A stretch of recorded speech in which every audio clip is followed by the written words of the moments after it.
I'm curious from your perspective, how would you describe like what is a liberal arts education for someone, who might be applying and isn't sure what that Yeah, is? I think a lot more, especially I think Asian families now understand what Williams is. Actually, funny Yeah. story. One of our mutual friends at the gym, someone came up to him and asked if he went to Santa Clara and asked if he knew me because he saw an Uh-huh. article written about me. And Yeah. he's like, "Yeah, I know that guy. He also went to Williams." He's like, "Hey, my kids Yeah. is also applying to Williams. Can I like?" And then he connected me with him to learn more about what the Williams experience is like. But Hmm. what is a liberal arts education? I'd say the difference, everyone says that they have a liberal arts education or whatever, but a Hmm. true liberal arts school does not have a graduate division. It Hmm. doesn't have a graduate division and only focus on undergrad because it believes that this holistic like idea of like learning for the purpose of learning for the purpose of it Hmm. and not learning for the purpose of finding employment, advancing in Hmm. your career, which is what Yeah. graduate schools are, right? Like we go to Yeah. graduate school to enhance our knowledge, to prepare for certain careers like med, Right. law, engineering, whatsoever, right? Yeah. And so these colleges, liberal arts colleges, you won't find majors such as finance. You won't Hmm. find majors such as engineering. You'll find Hmm. majors like biology, Hmm. biochem, English, just Hmm. all throughout the gamut of just pure focus and love of learning. Hmm. Now, a lot of people might think, wait, we have all these top schools, like we have Wharton, which is known Yeah. for producing economists and, finance bros and, go into that field.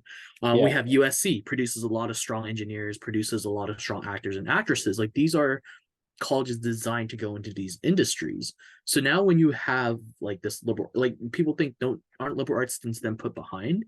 And there's Yeah. a lot of data, in fact, that actually shows that's not the case. If you look Hmm. at a lot of consulting firms, they've run data analysis on students who come from like Williams Pomona compared to students who come from Hmm. Harvard and Yale. Yeah. On the first and second year, Harvard and Yale students who are finance majors, business majors, they perform better than Williams Hmm. and Pomona students. But Hmm. given 2 years, not even 2 years, like 1.5 years in, Williams and Hmm. Pomona students increase significantly in work productivity and the quality of work they produce. And there's a reason. Hmm. There's a reason why. Liberal Hmm. arts education teaches you how to think. It teaches Hmm. you analytical thinking, how to really process Hmm. anything, which is Yeah. why you'll see anyone from Williams, they'll graduate with an art history major but go into law. They'll Yeah. graduate with an English major but go into med. And people are like, Hmm. how's that possible? Like, you don't have any background. It's like, well, we're trained to think in a Yeah. certain way to really Yeah. analyze and process things, which allows us the flexibility to go into whatever career we choose after Williams. Hmm. Yeah. No, that's really insightful, and I think from the outside looking in, what I maybe appreciate about the liberal arts approach is that it isn't as kind of like formulaic as maybe some other majors were like, hey, do these things, recruit, and then you're gonna end up with a job on the other side.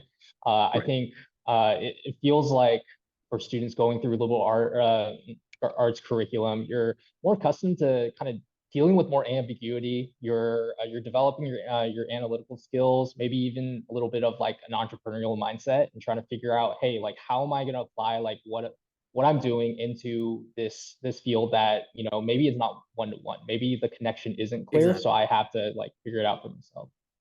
Yeah, and there even I think even in very specific careers, there's definitely a cross application of different knowledge from whatsoever. Yeah, Like for example, me in law, a lot of lawyers do medical patents or biomedical yeah, patents.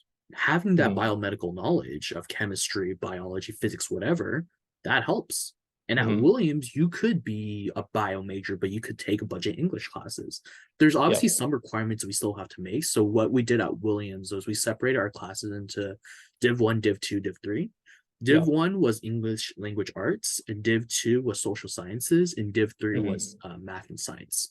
So you do have to take like a certain number of like units from each of those sections, but they were like really yeah, low. Like you pretty much yeah, finished them by your second year there. And then from then on, each major requires you to take like, I think it was like 35 or 40 units in that major, hmm, yeah, but you still have a lot of like other units you can take. So what do? You take classes for fun. So for me, yeah, like, I was a double major, so I didn't have too much flexibility in my schedule, but I, hmm, took language classes, I took music classes, I took things that hmm, interested me and things that I wanted to learn more about to really just yeah. make sure I had like a holistic experience.